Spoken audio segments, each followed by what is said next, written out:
You are invited for lunch at my place, and lunch won't be complete unless I made Punjabi Chole.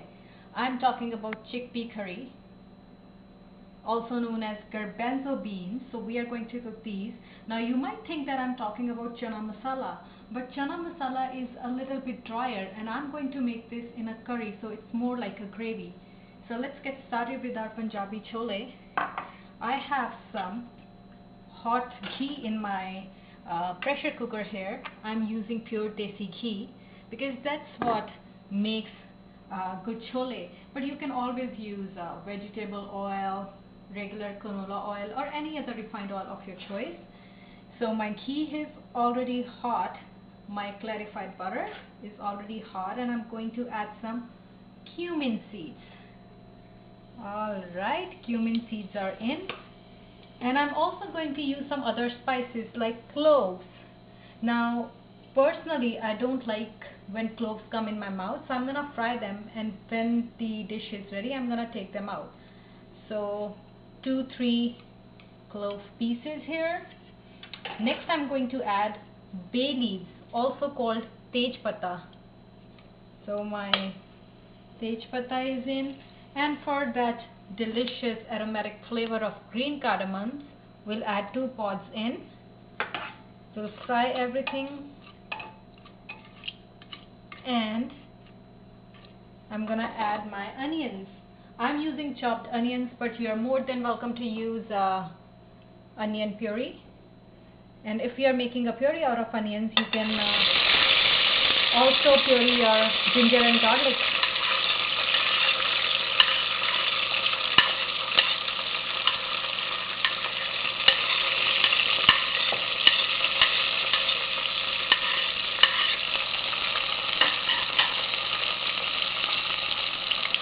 Now my mom used to add black peppercorns in the curry as well, in chickpeas, but I'm not going to add that. I'm going to use black pepper masala instead. And this is what I'm talking about. Brown black pepper is what we'll be using.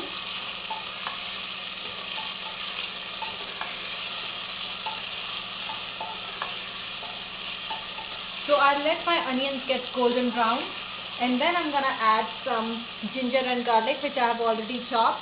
But again, you're more than welcome to use ginger garlic puree. And we Punjabis like it a little bit spicy, a little bit karara. So I'm gonna use some green chilies, and I'm using about 1.5 bowl of chickpeas, which I have already boiled. Now, if you're using unboiled chickpeas, you might have to cook it a little bit longer. But my chickpeas were soaking in water for about 5-6 hours, and then I boiled them. So my chickpea curry will be made a little bit faster than regular curries. Alright.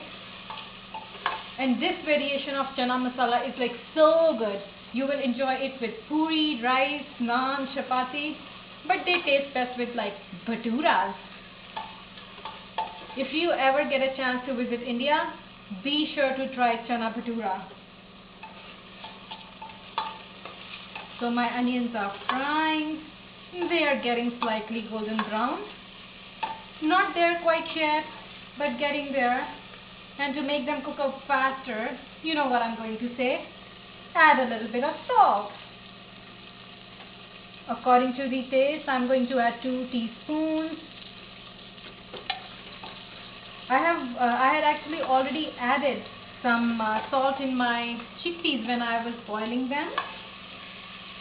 And now I'm going to add my chopped ginger and garlic. And to make my chola masala a little bit karara, we are going to add some chopped green chilies.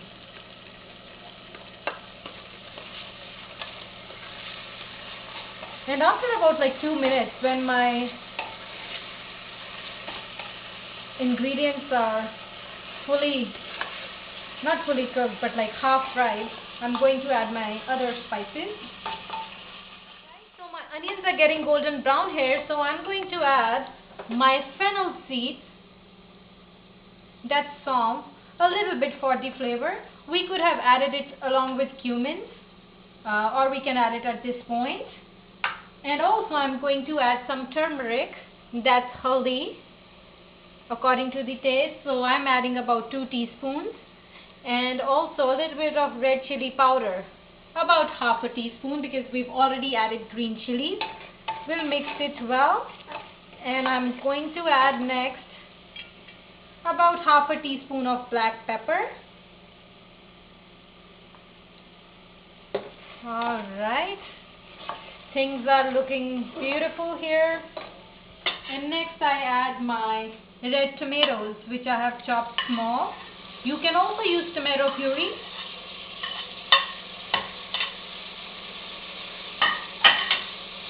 So we'll let everything cook.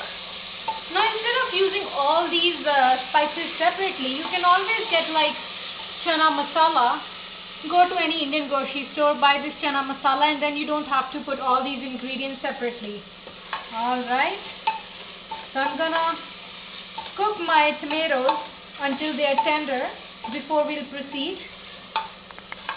Tomatoes are done. They are really tender, and you can see that oil has started to separate, which means that my gravy masala is done, and I'm just about to add some chole. But before I add them in, I'm going to add a little bit of, like a teaspoon of coriander powder and a teaspoon of cinnamon.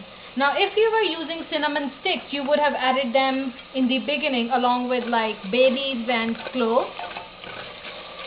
And just for a little bit of a flavor, I'm going to add a pinch of garam masala. Now this is totally optional. Alright, and to have that smooth gravy, I'm going to add a tablespoon of tomato paste.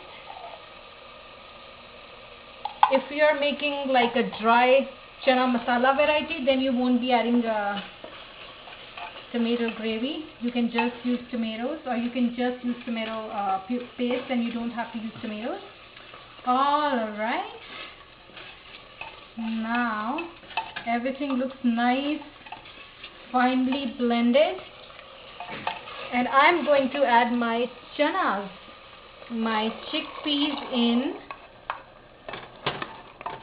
And because they are boiled, it's not going to take too long, just about a whistle. And because I've blended, and I'm also going to add like a cup of water because I want a little bit of gravy.